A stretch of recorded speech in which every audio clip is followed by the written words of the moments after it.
Merci Delphine d'être avec nous et bonjour tout le monde pour ce webinaire Seed Legals qu'on a décidé ce matin d'orienter sur un élément assez stratégique, pour tout entrepreneur, quand on lance son projet, c'est le pitch et pour ça, on a la chance d'avoir une experte sur, la prise de parole, sur la communication et tu donnes des cours et aussi tu coaches des entrepreneurs et des dirigeants d'entreprise. Delphine, tu as travaillé notamment avec, Trendline à l'époque où tu as passé quelques années. Ensuite, tu as travaillé avec différentes, startups, notamment des startups assez connues, que ce soit Penny Lane, Conto et d'autres Tout à sur, fait. justement ces aspects à la fois communication, à la fois, prise de parole. Tu es sparring partner de dirigeants et donc je vais te laisser aussi te présenter en quelques mots. Avant ça, je vous donne évidemment le cadre donc, de ce webinaire. Ce webinaire, on va durer à peu près 45 minutes, qu'on va passer ensemble. On se réserve, allez, 5-10 minutes à la fin pour poser toutes vos questions, notamment sur vous, comment vous pitchez, que ce soit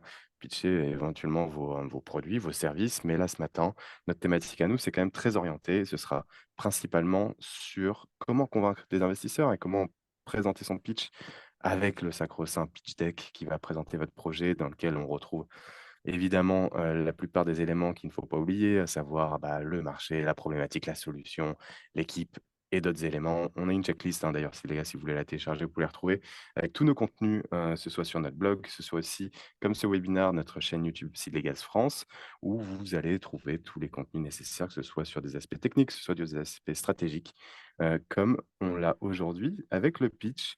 Seed Legals, comme vous le savez peut-être, donc on accompagne, nous, des entrepreneurs sur les aspects stratégiques et juridiques. On a accompagné plus de, des centaines d'entrepreneurs, plusieurs milliers au Royaume-Uni, en France et en Irlande. Et pour ma part, moi, je suis Florent Artaud, je m'occupe de l'équipe française ici à Seed Legals.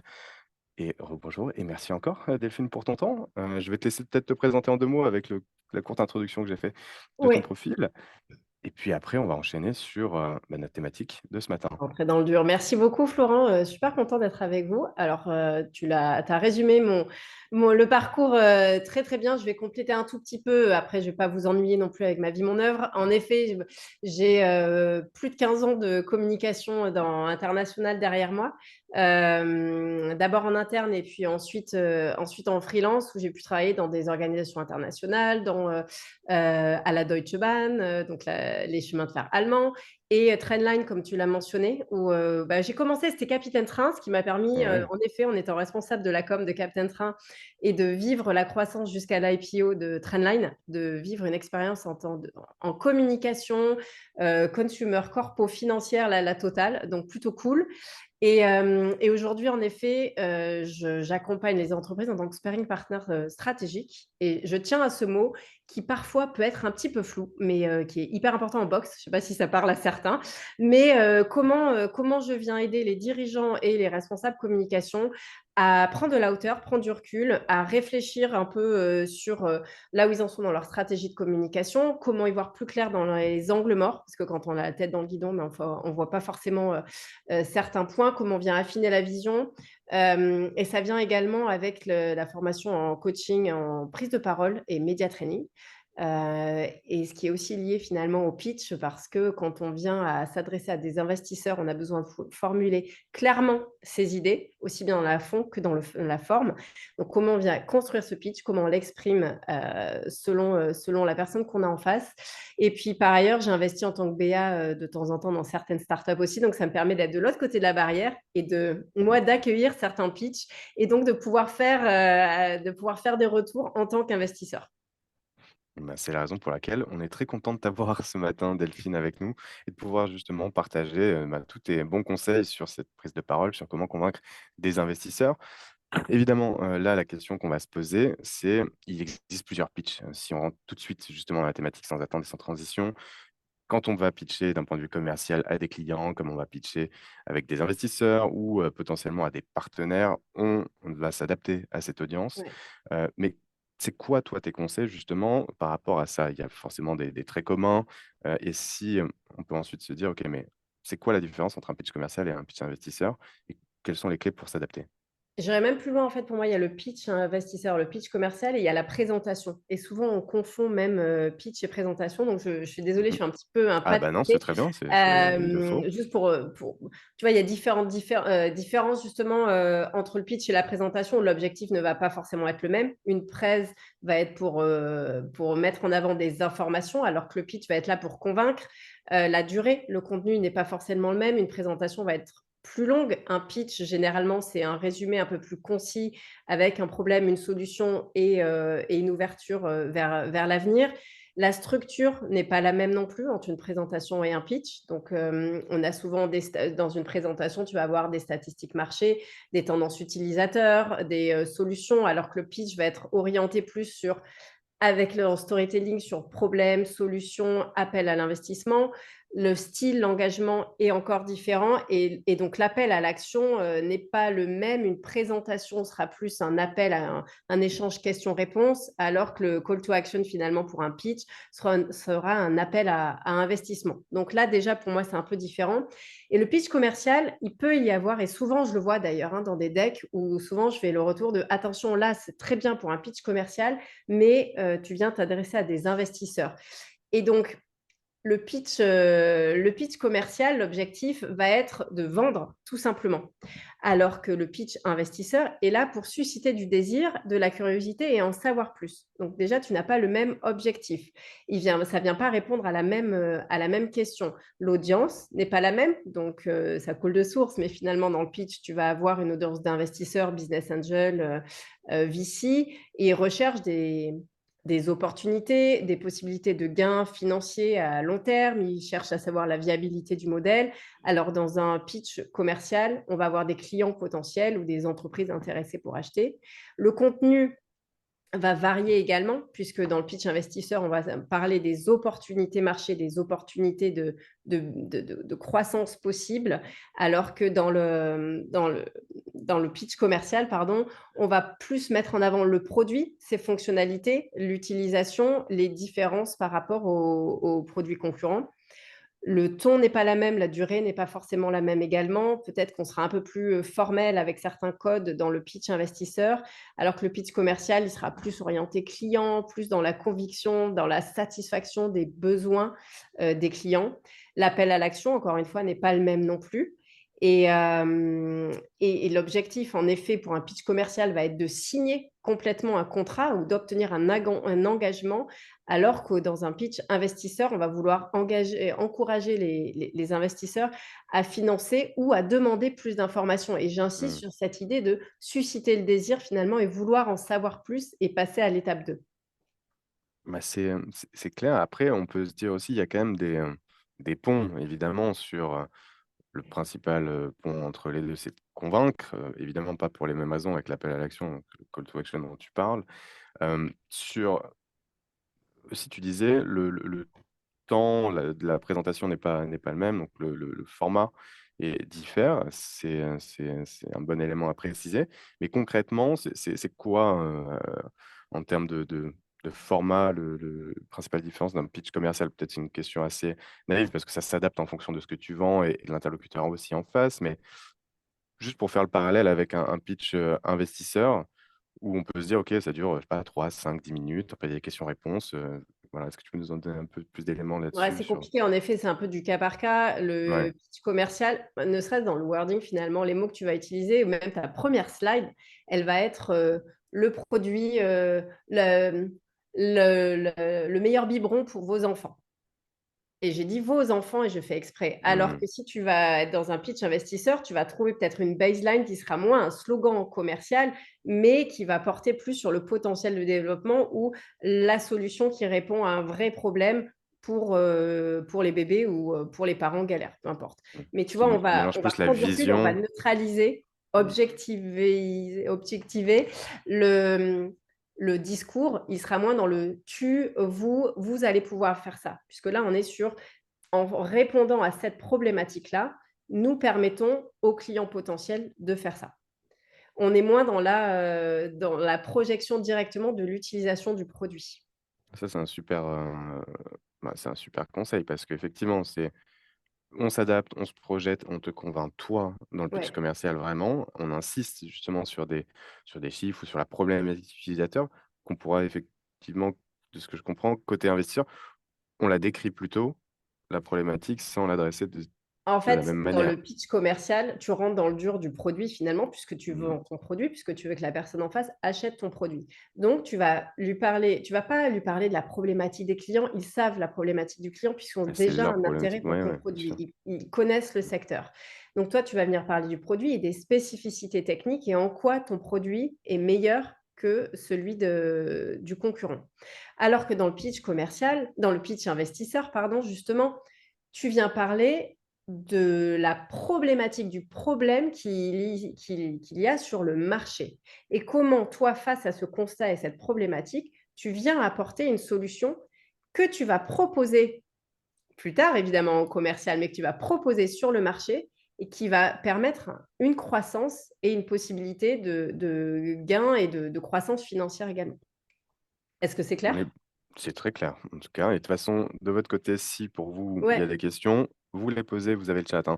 Donc n'hésitez pas, on pourra les prendre à la volée si c'est en cohérence là avec, ce qu'on se raconte avec Delphine, mais de toute façon, on se réservera aussi tout à l'heure, un peu de temps pour y répondre. Pour, la différence effectivement entre, à qui on parle, comment on adapte justement son discours, si on vient sur aussi quelque chose qui est peut-être commun, là, à tout type de pitch, c'est aussi cette communication non verbale qui est importante à avoir et toi, tes conseils par rapport à ça, ce serait quoi pour se préparer? C'est quoi d'ailleurs, ce que tu appelles aussi la communication non verbale si on revient peut-être au La béaba de non-verbale, c'est ça? ce que je suis en train de faire, tu vois? Je vois Ouais, moi-même que je bougeais mes mains. ouais. C'est parce que je viens du sud. Moi C'est aussi, donc on va pouvoir parler avec nos mains. voilà, c'est ce que le corps renvoie en fait, enfin c'est l'attitude, ça va être la posture et ça joue énormément. En effet, le contenu, bien évidemment, le contenu, est important, mais les E, le discours, la voix, comment en fait, il y a différents un peu, tu parlais de checklist tout à l'heure finalement quand on travaille son pitch. On pourrait faire une checklist aussi sur les éléments non verbaux à prendre en compte. Le regard, comment selon combien de personnes j'ai dans la pièce, comment je vais, balayer la salle avec mon regard pour prendre en compte tout le monde, bien regarder dans les yeux et pas chercher l'information et je regarde en l'air constamment ou je regarde en bas parce que j'ai pas honte. Donc travailler ce regard-là, ce qui sous-entend qu'on est suffisamment à l'aise avec le discours qu'on veut porter. Il y a Mmh. ce que je suis en train de faire, et là volontairement, c'est travailler avec les mains. Comment tes mains viennent appuyer ton discours. Et donc ça va être une énumération, ça va être soutenir ou souligner une information. Mmh. Et donc, Ensemble, ouais, alors on va pas tomber dans les travers et les exagérations en effet politiques, mais il n'empêche que ça vient donner du corps à ton intervention aussi et c'est plus compliqué en visio et peut-être qu'on pourra en parler évidemment, ah bah, justement, pitcher, c'est un bon point, ouais. et tu vois même là regarder, quand je parle du regard, c'est pas forcément évident de parler à un écran et je sais pas forcément, Et oui, qui est exactement, on regarde soit derrière, la derrière caméra l'écran. ou mmh. Mais justement, la semaine dernière, j'entraînais quelqu'un sur, elle devait pitcher en visio et tout simplement son écran était tellement bas qu'elle avait le regard qui était constamment baissé. Donc ça elle perdait en dynamisme. C'est un détail, mais je lui dis: «Mais à ce moment-là, règle la hauteur de l'écran ou mets-toi Ouais. debout». C'est des micro détails, mais qui font que ça joue sur la façon dont on est perçu. Tu vas avoir, si tu es dans la salle avec les investisseurs potentiels, la façon dont tu bouges dans la salle ou la façon dont, si tu as un écran derrière toi, est-ce que tu passes ton temps à regarder l'écran ou au contraire l'écran est simplement un appui et donc tu es face à la salle. Ta posture, si je suis sur une chaise, celle-là elle roule pas, mais est-ce que je tourne parce que je suis nerveux ou pas? Mmh. Encore une fois, ce sont des détails, mais ça se voit et ça se voit aussi, hein, sur des prises de parole, médias. Sur BFM, tu sais, souvent, ils sont, filmés de profil et donc tu vois parfois la jambe qui est comme ça ou, qui tourne. Donc comment, je suis sur mes 2 pieds ou je suis, d'aplomb parce que j'inspire confiance? C'est dans la voix. Comment tu viens projeter ta voix et comment tu articules pour que la personne en face découvre ce que tu as envie de lui raconter. Donc il faut lui laisser le temps et la possibilité de comprendre, que ce soit assez clair, donc articuler, projeter ta voix, pas assez fort, ne pas crier, ne pas murmurer et ce qui vient avec la posture, hein. Si tu tiens droit et si tu arrives à ouvrir un petit peu cette cage thoracique et à respirer, ben, tu vas inspirer de la confiance et être assez clair dans tes propos Et le ton, le rythme, ça va être comment tu peux peut-être accélérer sur certaines phrases, faire une pause, respirer et jouer sur les silences pour mettre en exergue une information qui, du coup, va ressortir. Pour certains, ceux qui font de la musique, c'est comment finalement tu vas un petit peu crescendo, tu fais un soupir ou un demi-soupir et tu reprends et donc tu viens souligner ce phrasé-là musical.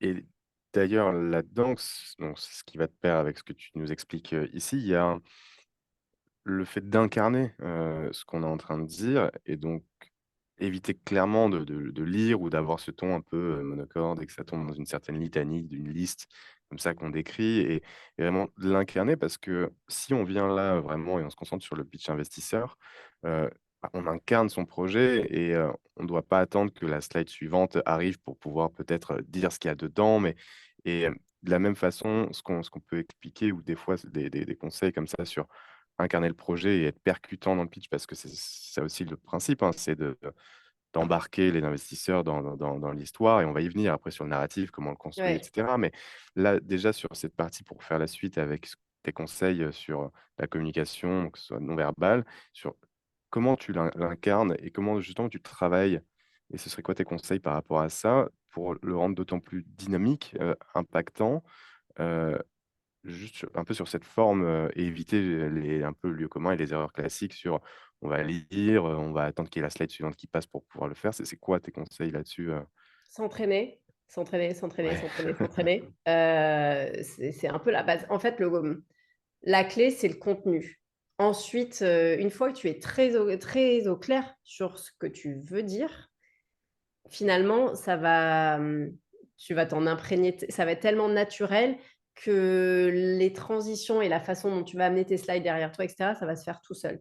Donc c'est pour ça que je pense que c'est vraiment important de passer du temps à travailler la structure de ton pitch, qu'elle soit logique pour toi et tu vois, moi, quand je viens coacher les entreprises, souvent on vient déplacer des slides, retravailler, on se dit: «Ben là, on l'a» et moi, je vais leur faire des propositions en leur disant: «Mais moi, je pense que, peut-être ta slide concurrent, elle serait mieux à tel endroit». Mais je lui demande toujours: «Est-ce que c'est logique pour toi? Est-ce que dans ta façon de penser, certes, il faut que ça respecte un certain ordre, mais est-ce que toi, tu te sens à l'aise avec ça?» Donc si tu arrives à construire un discours qui te paraît, avoir du sens et qui te paraît logique, tu vas te l'approprier tellement facilement que tu pourras raconter ton histoire de manière tout à fait naturelle et l'incarner beaucoup plus. Et s'entraîner, je rigole pas, hein, ça peut être avec tes collègues, avec, ton conjoint, avec des amis, mais c'est comme, du théâtre, hein, finalement, Bien sûr. Mais c'est ce que ça passe c'est par là. là, le fait d'incarner justement et de le raconter de manière fluide et claire, comme Ouais. tu l'expliques, alors la pratique, c'est essentiel et après, le point là sur lequel j'ai envie de rebondir, c'est la structure dont tu parles. Parce que ça veut dire effectivement, déjà premier point aussi à retenir et qui est important, c'est il y a pas vraiment d'ordre, qu'il faut respecter absolument. Il y a des éléments qu'il faut peut-être avoir, dedans, mais je te vois hocher la tête, donc peut-être, Ouais, ouais, tu as ouais, des non, il y a conseils pas là-dessus. vraiment d'ordre. Mais oui, Mais en fait en fait, c'est la fluidité et c'est ton discours et donc ce que tu appelles aussi l'arc narratif, donc c'est-à-dire ouais. l'histoire que tu racontes. Donc sur le fait qu'il y a un ordre avec des slides, vraiment, il faut que ça arrive là ou pas. Justement, je te vois, me dire: «Bon, il faut qu'il y ait des éléments», peut-être l'ouverture à Il la faut fin qu'il y dont ait tu des parlais, mais éléments. En c'est fait, ouais, je vois je vois trop d'entreprises qui essayent de rentrer dans un moule parce qu'on leur a dit qu'il fallait que ce soit, problème, solution et cetera. C'est sûr qu'il y a, un cadre à respecter, mais si généralement, je prends un exemple, l'équipe, souvent, ça vient plus tard dans le pitch. On commence pas par ça, traditionnellement, tu commences par le fameux pain. Mais si l'équipe est, a un sens, vraiment, enfin, tu vois, c'est une évidence qu'il faut d'abord commencer par l'équipe parce que, les 2 cofondateurs ont vécu telle histoire ensemble et que c'est parce qu'ils ont vécu cette histoire que ensuite tu arrives à un pain plus général et que la solution a été créée. Commence par l'équipe. Tu vois? Et je trouve qu'il faut pas forcément se bloquer dans ce carcan de: «OK, on m'a dit que, bah, oui, l'arc narratif, il est comme ça, donc je vais faire comme ça». Non, où est-ce que ça a du sens pour venir créer son histoire? C'est pour ça qu'on parle beaucoup de storytelling, mais le storytelling, tu l'as partout, hein. Tu l'as dans une publicité, dans une série, ton enfant qui va te raconter ce qui s'est passé dans la cour de récréation. C'est quasiment tout le temps le même arc narratif, mais il y a et ensuite dedans, il y a des petites transitions qui sont essentielles aussi pour que tout se tienne et ait du sens. Donc oui, il y a une structure assez traditionnelle. Il n'empêche qu'un pitch reste une bande annonce. Il faut que cette bande annonce, elle ait du sens et que si ça veut dire déplacer, un des points au début ou à la fin, bah, fais-le.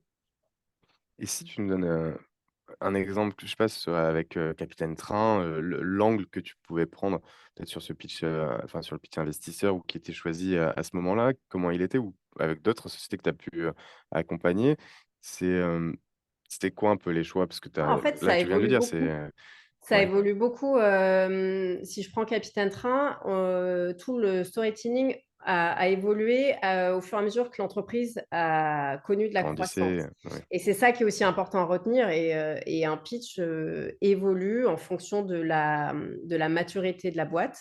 C'est très facile de jouer sur le côté David contre Goliath au début. Donc le petit poussé Capitaine Train qui était, contre Voyage SNCF, pas SNCF, hein, Voyage SNCF. Ça plaît aux médias, ça plaît aux investisseurs. En même temps, tu as le côté tech, voilà, qui plaisait beaucoup.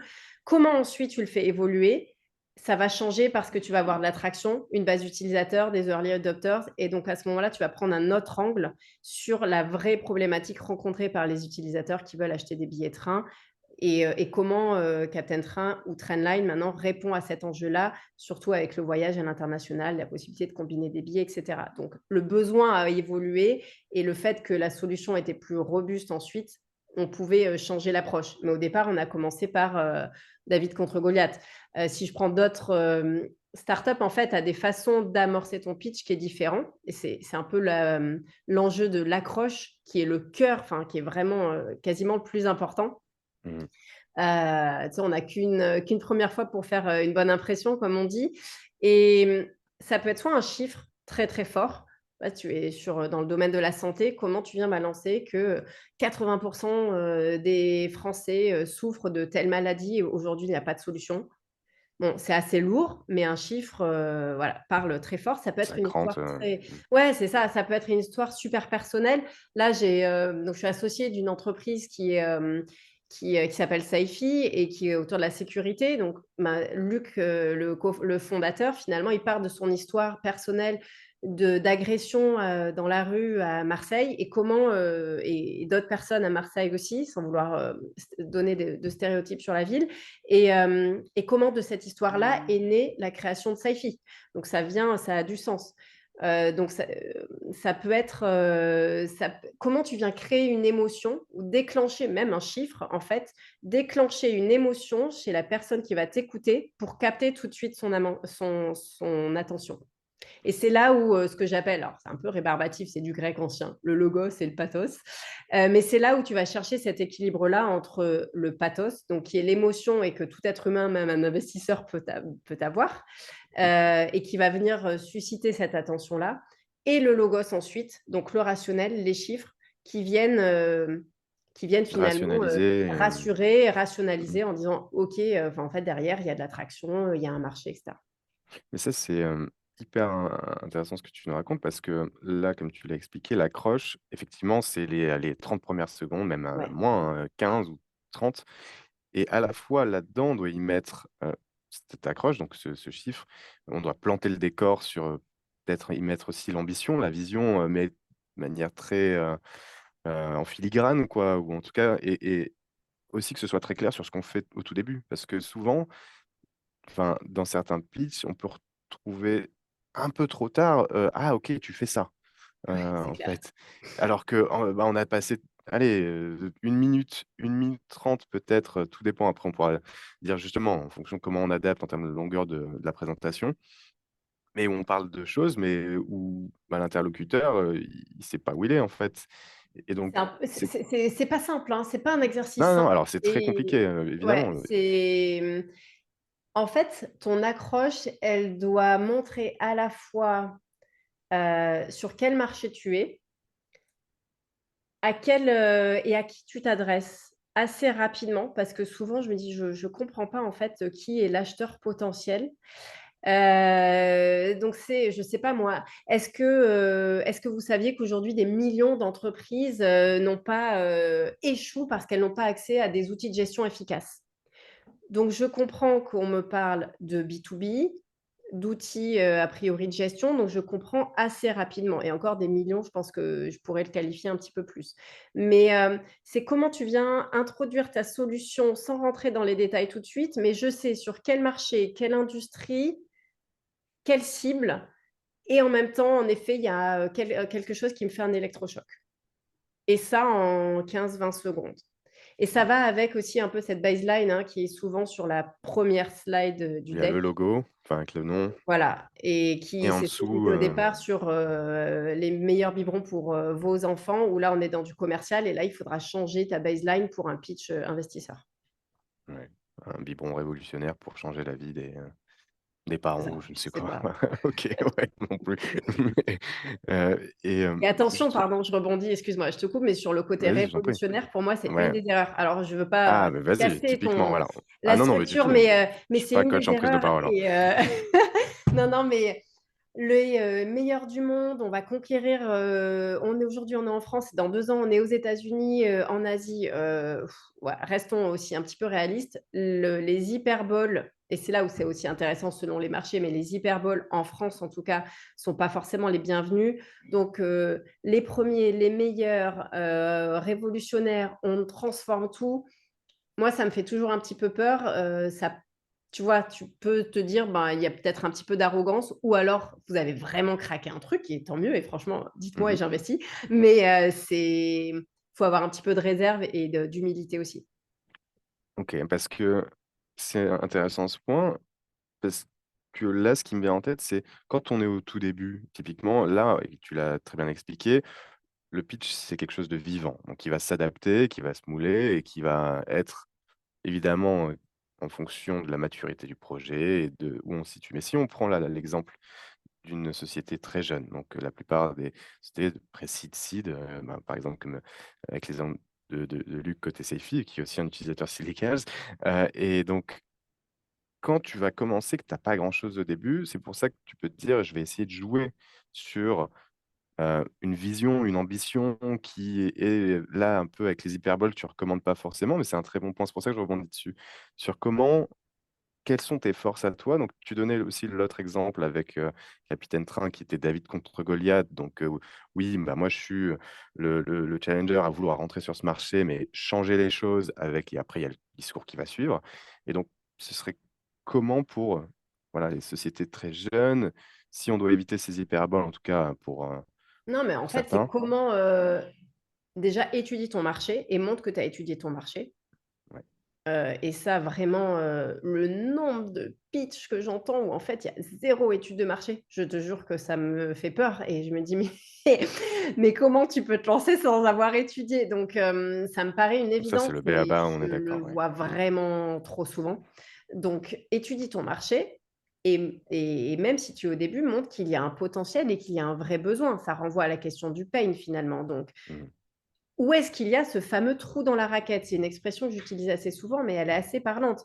Et donc, si tu viens me montrer que, finalement, X des Français, ou je sais pas moi, des étudiants ont peur quand ils sortent le soir, j'ai pas trop envie de dramatiser les choses, mais voilà, si on reprend l'exemple sécurité, et donc on vient répondre et il n'y a pas de solution.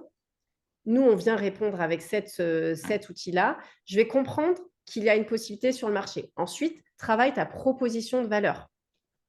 Tu es obligé de la travailler pour ton Ouais. business quoi qu'il arrive Ouais, ouais. et souvent elle ne ressort pas. C'est en quoi tu te différencies des autres acteurs, s'il y a d'autres acteurs sur ce marché, quelle est cette proposition de valeur? Ça prend du temps de la trouver, mais c'est là où ça va faire tilt. C'est tu peux être au début de ton entreprise, mais si elle est assez clairement formulée, l'investisseur va vite la comprendre et montre-moi l'évolution de ce marché aussi. Est-ce que tu es capable de me dire que le marché des, ressources humaines évolue ces derniers temps et que le besoin en tel et tel profil ou le besoin d'ATS, est en pleine expansion. depuis attention au Covid, hein, qui a été trompeur sur certains marchés aussi, donc c'est pas forcément un bon référentiel. Et montre-moi les projections que tu peux trouver. Ça répond à ta question?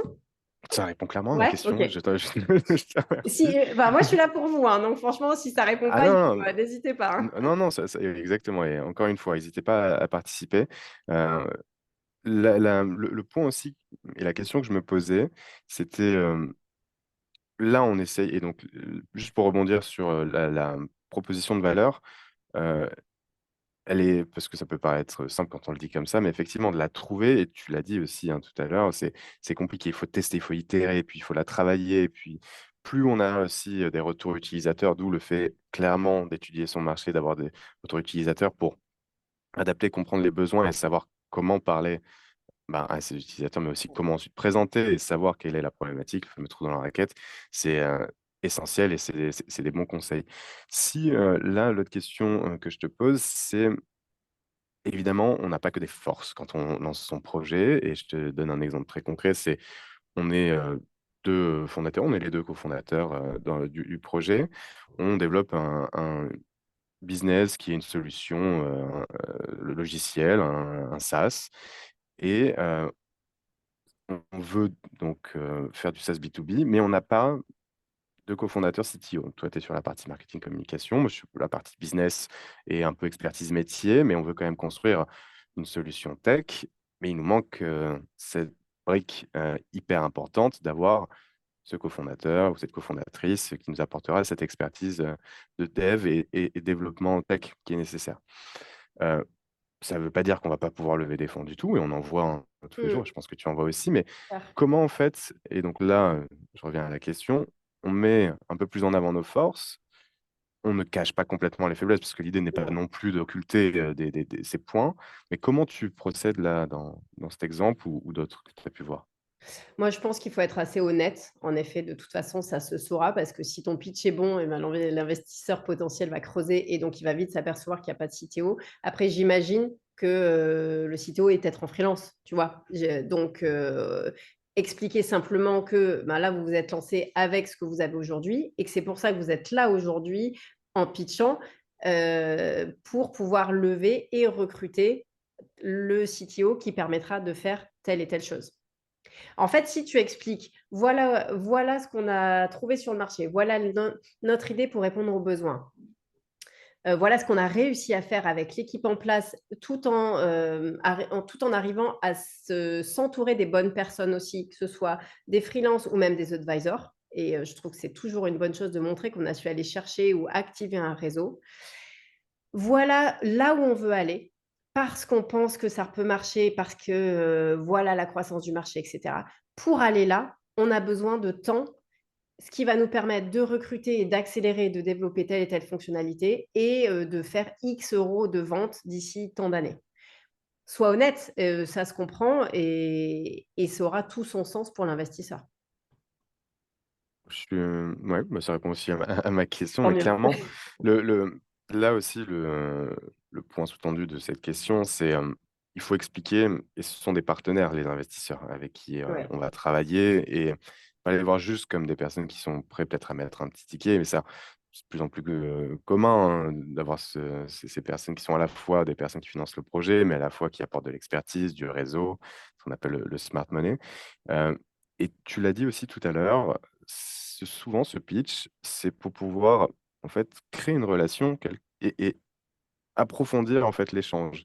Parce que quand on fait un premier pitch, peut-être des fois quand on n'a pas encore levé des fonds, quand on n'a pas encore fait suffisamment de pitch, on se demande, ah, peut-être que tout de suite à la fin, il va dire, bah ok, je suis prêt à mettre 10 000 ou je suis prêt à mettre 50 000 euros. Ah, ça se passe généralement pas de cette façon-là, hein. je suis pas sûre, Peut-être hein. c'est rare, ou alors faut, J'en ai je jamais sais vu, pas, mais mais tu vois. Et donc l'idée, c'est arriver à convaincre et en fait créer une première relation, parce qu'on est quand même dans, moi ce que j'explique des fois des startups qu'on accompagne, la partie pitch et ces éléments et le contact, c'est on crée de la relation, on reste des humains. Donc on a besoin aussi de ce rapport et ces explications, et c'est une relation qui va durer généralement assez longtemps, plusieurs ouais. années. Donc c'est quoi toi ton point de vue là-dessus? En fait, le pitch est pour corriger un mot que tu viens d'utiliser. Tu as dit convaincre. Pour moi, c'est pas convaincre, justement. Et convaincre, tu l'auras dans le pitch commercial, mais pas forcément le pitch investisseur. Dans le pitch D'accord. investisseur, tu vas vouloir susciter ce fameux désir-là et capter l'attention pour vouloir en savoir plus. Il y a Ce serait quoi le exactement mot? Alors, si un mot à la place de convaincre, c'est quoi pour le remplacer? un Embarquer? mot pour susciter l'attention, c'est créer le désir, c'est Captiver? projeter, c'est Projeter? tu vois, c'est interpeller. Le pitch qui est généralement assez court, le Hmm. premier, il va venir interpeller et je vais me dire, moi, si je suis investisseur, je vais dire: «Ah oui, tiens, là, je sens qu'il y a quelque chose à creuser». Donc j'écoute, je vais demander le deck, qui sera peut-être un peu plus complet que le deck qu'on m'aura présenté justement, pendant le pitch. Je vais demander, la data room, tu vois, plus de documents, le BP et je vais sûrement demander de rencontrer le reste de l'équipe, un deuxième pitch, d'autres rendez-vous. Ce sera je le vois plus comme ça et d'où l'importance de venir, c'est pour ça que tout à l'heure je faisais référence à la bande annonce. Pour moi, le pitch, c'est vraiment comme une bande annonce qui vient, captiver, assez rapidement et qui vient donner l'envie d'en savoir plus. Donc pour ensuite se dire: «OK, ben, quel est l'impact et qu'est-ce que ça peut représenter pour moi aussi comme gain potentiel investisseur?» Et généralement, il y a quoi? Deux, trois autres meetings? Enfin, tu l'as très bien expliqué là, c'est juste pour ça que Oui, je reprends. Donc, je pense que tu as 3 à peu près 3 c'est il y a pas de règle, mais je pense que non, tu en as à peu évidemment. près 3. Et en plus, ça dépend, en plus, si le premier rendez-vous est en physique ou en visio, encore une fois, tu vois? Moi, j'aime bien rencontrer la personne, Mm. avant d'investir aussi, donc c'est souvent des visios et ensuite, j'aime bien prendre le temps de connaître la personne parce que j'investis sur, le projet certes, mais aussi sur l'entrepreneur et Et donc ça, je ce mais ça, lien-là, c'est hyper il est important ce que important tu dis. et aussi, tu vois? Bah, tout à l'heure, juste après, justement, donc je suis associée d'une autre entreprise également et il y a un autre investisseur potentiel qui souhaite me parler, tout comme moi j'ai fait en fait et parler déjà aux autres associés pour Mhm. comprendre pourquoi, moi j'ai décidé d'investir, les forces, les faiblesses de l'entreprise et de l'entrepreneur. Et ce que tu as dit aussi sur, t'aimes bien voir les entrepreneurs chez qui tu Ouais. serais intéressé d'investir en vrai et de créer. Et c'est là où on crée le lien et on a ce rapport où on dépasse juste ce jeu de rôle qu'on peut qualifier un peu entrepreneur-investisseur parce que au final, l'entrepreneuriat, c'est une aventure clairement humaine et où on y mêle également des personnes qu'on rencontre qui sont avec leur certes casquette investisseur, mais qui sont aussi experts dans tel ou tel domaine, comme toi tu l'es sur la partie communication, avec toute l'expertise que tu peux apporter justement en plus d'un financement que tu pourrais mettre. Et sur ces aspects-là, euh, il faut aussi le traduire dans le pitch, quelque part, et comment justement t'interpelles, comment tu crées un peu cette, relation, parce que même de l'autre côté, hein, si, côté entrepreneur, on n'a pas un bon lien, un bon, fit, J'espère, faut pas y on aller. appelle à Ouais. côté, investisseur, parce que des fois on se dit: «Ouais, mais bon, il est prêt peut-être à investir parce qu'on a réussi à le convaincre», mais on sent qu'il y a Ouais, quelque pour moi, il y a chose. une grosse alors c'est différent avec les fonds, avec les VC, hein, ce sera encore autre chose, Ouais, mais sur là, les on parle vraiment BA, business angels ouais, sur les plutôt, business effectivement. angels, je pense que si tu as pas ce fameux fit, enfin, je sais pas, moi, je reste convaincue que pardon pour l'anglicisme, mais le gut feeling, enfin, vraiment ce que tu as au fond de toi, il est hyper Mmh. important autant du côté investisseur qu'entrepreneur. S'il y est pas, c'est une relation de long terme en effet, donc c'est comme un couple finalement ou en tout cas une grande famille, ça va être compliqué. D'où l'importance de justement créer ce lien-là avec le verbal et le non-verbal, inspirer confiance et des 2 côtés, hein. Mmh mh. Heu, Moi, ce que je trouve assez intéressant, c'est la capacité ou pas à prendre du feedback de l'entrepreneur. Souvent, j'aime bien, et en toute bienveillance, donner du feedback sur le pitch pour, me dire voilà ce qui a amélioré, ce qui était bien, moins bien et tu sens que certains se braquent et là tu dis: «Bah, en fait la collaboration elle va être compliquée». Ça arrive assez souvent parce que, bah, je comprends, hein, peut-être que, bah, toi, tu travailles sur ton Ouais, il projet y a depuis de des l'affect, il années, y a plein tu de choses, sais, tu vois, tu mmh. as pas enfin et toi et moi, je débarque, je vais te faire un retour, en 10 minutes. Peut-être que tu le prends mal, mais du coup, moi, je me dis que mon rôle en tant qu'investisseur, il est aussi de t'apporter, si je peux, un peu de valeur ajoutée et si tu es pas prêt à l'écouter ou à pivoter ou tu vois? Et puis imagine-toi en board Tu vois, hier soir, on a eu notre board SciFi, justement, où bah, tu viens challenger l'entrepreneur. Il faut être prêt à prendre ces feedbacks-là et à réfléchir, à se remettre en question. Donc, je trouve que la session de questions-réponses est assez déterminante et ta posture par rapport à ce que l'entrepreneur ou l'investisseur va te poser comme question oui, ça va être clé. Et je trouve que montrer que tu as su t'entourer d'un réseau d'advisors aussi est assez intéressant. Ça veut dire que tu es prêt à apprendre des autres et à rebondir. Pour rebondir justement Vas-y, sur cette cette partie transition. advisor, on va pas passer typiquement 1 minute sur les advisors. Et souvent, comment on répartit le temps pour chaque slide, en fonction évidemment du temps imparti, parce que quand on pitch en 1 minute 30, là, on est clairement sur la bande d'annonce, mais version Ouais, ultra, c'est clair. ultra rapide. Et là, on interpelle et on essaye juste d'accrocher avec le plus d'éléments de manière condensée. Si on est plutôt dans un pitch, mettons, pitch contest, un peu classique, Ouais, standardisé, quoi. 10 minutes. Ouais. Voilà, 10 minutes.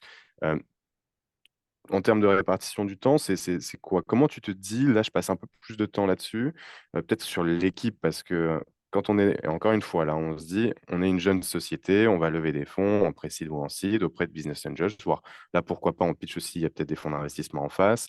Certes, la relation, en tout cas, la structure derrière qui s'en suivra est complètement différente parce que c'est des professionnels de l'investissement pour les venture capitalistes, là où Business Angel, c'est un peu plus aussi de l'affect, des sentiments, et c'est moins normé, si on peut dire.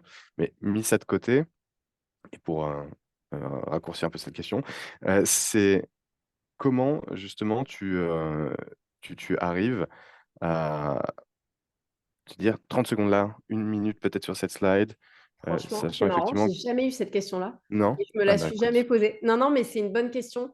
Euh, je me suis jamais, j'ai jamais dit ou j'ai jamais vu, OK, je passe tant de temps sur tant de slides.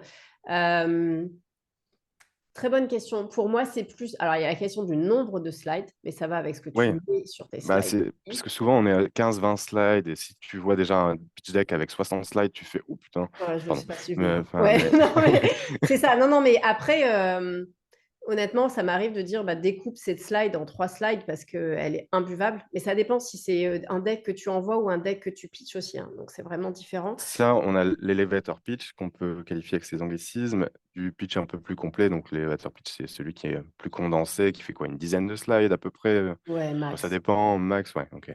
Et après, il y a celui, une vingtaine, qui est un peu plus normé, un peu plus détaillé, quoi. Ouais. On peut être un peu plus, mais Mais je ne sais pas si on peut quantifier en termes de temps. Pour moi, d'accord. là, et surtout si on est au début de l'aventure, je pense que c'est important de montrer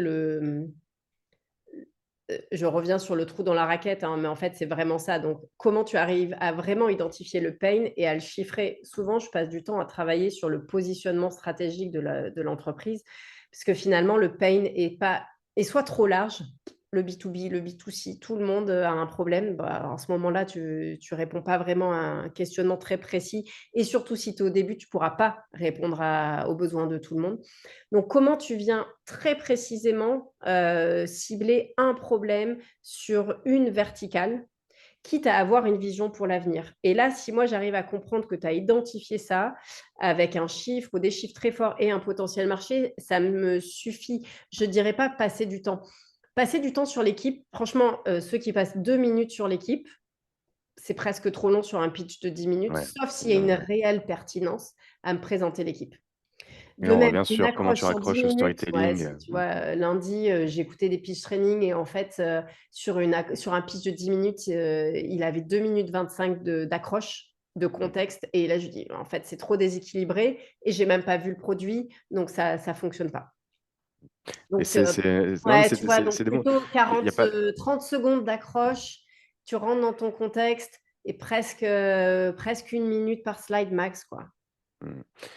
Pourquoi enfin, je te donnais cet exemple-là, c'est parce que j'ai pu voir ben, des pitchs où, dans la slide où il y a l'équipe et des advisors, ce qui est très bien, ce qui justement est important pour montrer complémentarité d'équipe, les forces, la connaissance, Ouais, l'expertise, la possibilité et la compétence de s'entourer des bonnes personnes, comme tu l'as justement dit. Mais je veux pas savoir le discours de ils ont fait enfin voilà, il y a c'est clair. et aussi qui est 18 advisors, on évite.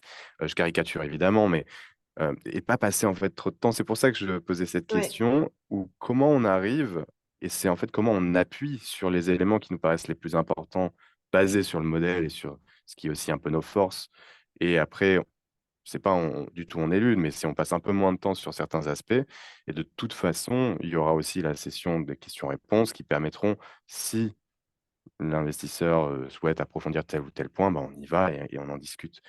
Heu, Oui, en fait, si ta proposition de valeur est très claire, ensuite tu vas vouloir mettre en avant, ton positionnement par rapport aux concurrents, sans parler des concurrents et tu vois, le nombre de fois où où je vois des pitchs où en fait, on me fait quasiment la promo des concurrents. Donc tu vois, ça typiquement, on oublie aussi. Donc c'est comment toi tu viens valoriser ta proposition de valeur et montrer que tu coches toutes les cases sur 5 critères. Vraiment, elle prend 5 critères différenciants mmh, et par rapport à l'équipe, en fait, en quoi les compétences de l'équipe viennent servir sont au profit de cette proposition de valeur-là et si on est, je ne sais pas moi, dans l'IT ou enfin peu importe, en quoi le fait que, peut-être la personne elle a été, directrice ou directeur de tel et tel service à l'époque et donc elle bénéficie d'un réseau et d'une expérience, ça me rassure moi en tant qu'investisseur de voir que, il y a des experts là-dedans. Donc mais mais c'est vraiment choisir en fait tu vas faire des choix de discours par rapport à la proposition de valeur que tu veux mettre en avant. et le plus elle est claire, le plus elle est percutante, le mieux c'est, évidemment. Il est déjà 46, Déjà? on a et effectivement, on a déjà, donc pas mal discuté ensemble sur les différents points, que ce soit sur les différents pitch decks, que ce soit comment on adapte ensuite, pour l'investisseur, mais aussi donc, position, non verbale, comment on peut se mettre justement en ouvrant un petit peu la façon dont on peut, être d'autant plus convaincant avec, ce positionnement et la voix et le reste. Là aussi, les questions qui me viennent, c'est peut-être pour synthétiser sur, les, erreurs classiques, qu'on pourrait, éviter, en tout cas toi pour en voir et pour coacher justement les entrepreneurs. Celles qui te, titillent le plus, qui justement t'énervent et qui sont peut-être un peu là en disant: «Bon, ça, il faut arrêter maintenant». Est-ce que j'ai le droit de dire les fautes d'orthographe ou là vraiment je suis trop Tu as relou? clairement non, non, non, parce Vraiment, que non, non. c'est je Bon je ça rigole, nous mais rappelle peut-être ça nous renvoie peut-être sur les bancs de l'école ou quoi, en mais fait, oui. je trouve que pour moi et c'est pour tu vois, tout à l'heure, je disais: «Il faut tester aussi son discours», mais le fait de le montrer à d'autres personnes qui sont pas forcément dans la boîte en plus, ça va permettre de mettre en lumière peut-être que la personne va te dire: «Attention, là, il y a telle et telle erreur», donc juste avoir une paire d'yeux extérieurs, peut être utile. Je blague un petit peu, mais ça me fatigue énormément et je trouve que c'est pas gage de qualité, donc voilà, on va pas faire, 10 heures sur l'orthographe, mais c'est quand C'est même un noté. point et sur le encore une fois, le fond est important, mais la forme, sur la qualité des slides et si on n'est pas forcément, expert en design de slides, prends un freelance qui va ou quelqu'un qui dont c'est le domaine d'expertise et qui va permettre de valoriser ta solution qui est peut-être génialissime, mais en fait, si la forme est pourrie, on va pas lire, en fait. C'est comme un plat au restaurant qui est peut-être On délicieux, mais interpelle si la moins, si on présentation reprend ton voilà. terme. Mmh mh. Donc ça, c'est un peu sur la forme. Après, sur le contenu, on a presque envie de vouloir tout donner, tout d'un coup et de tomber dans des explications hyper techniques, détaillées de fonctionnement de l'app et de l'IA derrière et cetera. Non, non, non, en fait, tu vas complètement perdre la personne qui est en face. Donc évite justement de donner trop d'informations techniques pour, reste clair, direct, hyper structuré. Écoute ce qu'on te dit aussi, les perso et quitte à être, à faire preuve de flexibilité en fait. Si, finalement tu avais prévu de pitcher et que, on t'interrompt tout le temps, on te pose des questions, ça casse ton rythme, tant pis, lâche puisque normalement tu as travaillé ton contenu, lâche tes slides et sois à l'écoute et réactif. Fais un suivi aussi de ce qu'on a pu, tu vois, derrière une fois que tu as pitché, prends le temps de bien recontacter l'investisseur. Le débit avec lequel tu vas parler, puisque la personne en face découvre ton projet aussi. Adapte-toi à l'audience, donc c'est plus enfin, si on parle d'erreur finalement, parce que là je le transforme en conseil, mais je vois trop souvent des pitchs qui sont copiés-collés et ils sont pas adaptés à l'investisseur qui est en face, donc on va pas forcément Mmh. aller chercher le centre d'intérêt, on ne sera pas renseigné sur, les investissements précédents, le profil de l'investisseur, donc ça peut être une erreur aussi. De parler de je, souvent, bien évidemment, OK, c'est son bébé, hein, mais on centralise un peu trop, enfin voilà, attention à l'ego et au fait de dire, «Bah, voilà, vois ce que je fais là, vous êtes une équipe». Attention aussi donc au jargon technique et attention à ne pas vendre. On n'est pas là pour vendre, vous êtes là pour convaincre et j'insiste là-dessus, hein, c'est pas du commercial. Rapidement, voilà les erreurs assez classiques que je peux voir. Bah, je te remercie pour ces, conseils. Delphine, maintenant à vous, si vous avez des questions par rapport à ce qu'on s'est dit, depuis tout à l'heure avec Delphine sur le pitch, sur cette posture, sur, vous, votre pitch deck ou autre, n'hésitez pas, passer à vos questions, que ce soit dans le chat ou que ce soit sur le Alors moi, questions-réponses, je il y a un vois pas QR. forcément les questions, mais je Je sais les que prendrai. ce qui est assez cool, c'est, tu vois, quand, bah, tu reçois le pitch, en effet. Alors si, pardon, une des erreurs, si vous faites des vidéos, quand vous pitchez en visio et que vous voulez montrer une vidéo de démo, faites beaucoup de tests avant pour être sûr que ça fonctionne, parce que le nombre de bugs techniques qui font perdre un temps fou lors de pitch, c'est assez désagréable et peut-être que vous, bah, c'est votre seul pitch de la journée. Pour celui qui s'enchaîne plusieurs pitchs et puis même, c'est pas gage de qualité non plus, donc juste s'assurer que les éléments techniques fonctionnent quand vous pitchez, même en D'ailleurs présentiel sur finalement. ça, j'ai eu, un exemple de pitch d'une startup qu'on accompagne, dans lequel il y a le pitch, il y a la présentation un petit peu enfin, pas un petit peu, il y a la présentation de la solution, mais de manière assez rapide, donc bien, mais c'est une vidéo où elle parle dans la vidéo et moi, je lui ai dit: «Mais c'est Trop quand bizarre. même bizarre parce que en fait, du coup, toi, tu te mets allez, je me mets en mute là, j'attends, je laisse la vidéo» et je lui fais: «Mais pas du tout, faut pas faire ça, en fait, faut juste, Ah bah ouais, faut mettre la certes la solution, mais tu le fais en direct et tu c'est vas clair. parler, tu vas incarner parce que sinon ça te fait une coupure et puis tu es pas forcément dans le même ton avec la vidéo». Voilà, Bah, je te autant envoyer un partage, loom, hein, à ce moment-là, bah, c'est tu non, vois? mais c'était ça, hein, Non, c'est non, pour moi, ça n'a pas de sens. La vidéo, elle vient apporter si tu es sur un sujet qui est un petit peu, difficile à cerner ou si tu vois? Et franchement, il y a des produits où c'est pas enfin, c'est pas du matériel, facile à où on peut pas forcément se projeter. Ça vient apporter une illustration hyper concrète de ce que tu fais. Ça doit pas durer plus d'une minute non plus. Là, en mmh effet, mh, parler dans la vidéo, donc vient casser ce lien on est en train d'essayer de construire, donc pas du tout. mmh. On est d'accord, mais Et ce que tu as dit là, c'est ouais, bien, ça ouais, illustre et souvent c'est bienvenu, hein, quand même de montrer son produit parce que souvent aussi, bah, la solution en la montrant et où on en est, on a à la fois le concret, on comprend mieux et ça projette quand même vachement mmh, bien, ouais. le, Ouais, bah, moi la j'aime solution. bien. Enfin, si ça s'y prête sur le produit, moi j'aime bien. Si ça fonctionne, vraiment, voilà. Ouais, Et sur le suivi, tu vois, moi j'aime bien recevoir le deck avec ensuite un accès, souvent au Notion, mais bon, peu importe, avec cette fameuse data room et un Q&A dedans. Je trouve ça super bien et que tu viens nourrir au fil des questions que les investisseurs peuvent te poser et tu les prends en compte et donc tu ouais. anticipes beaucoup les questions qui vont venir et je trouve que c'est preuve d'écoute, justement des retours qu'on te fait. Donc ça montre aussi, le sérieux et l'engagement que tu peux avoir. Parce qu'il faut toujours aussi se dire, c'est un échange, hein, donc il y a certes peut-être la présentation où là, bah, c'est vous qui avez la parole principalement, sauf bien sûr s'il y a, des interactions où on coupe la parole. Bon après s'il y a un investisseur, il coupe à chaque fois la parole sur le truc, bon, c'est Ouais. peut-être un peu embêtant, mais c'est pas grave. C'est l'adaptabilité dont on doit faire preuve et dont tu parlais, Delphine. On a une question qui nous est posée de Marie et qui nous dit, bah, justement, question d'adaptation, comment adapter notre tech en fonction des modalités de levée de fonds, comme par exemple un BSAR? Heu, question pour toi. Je Pour pourrais moi, donner le des éléments de mon côté aussi ensuite. ouais, mais pour moi, ça change pas forcément. Ça va être peut-être plus dans la partie, financière et dans le BP, la façon dont tu vas présenter les choses. Mais il n'empêche que tu as quand même besoin d'investisseurs et de venir, heu, convaincre. Donc l'approche pour moi reste la même. Et je suis complètement d'accord parce que, en fait, là, on parle de la slide qui est la slide, du passage à l'action. C'est-à-dire qu'on demande quoi? Et bah, généralement, dans le pitch investisseur, on demande, si vous êtes, intéressé d'investir.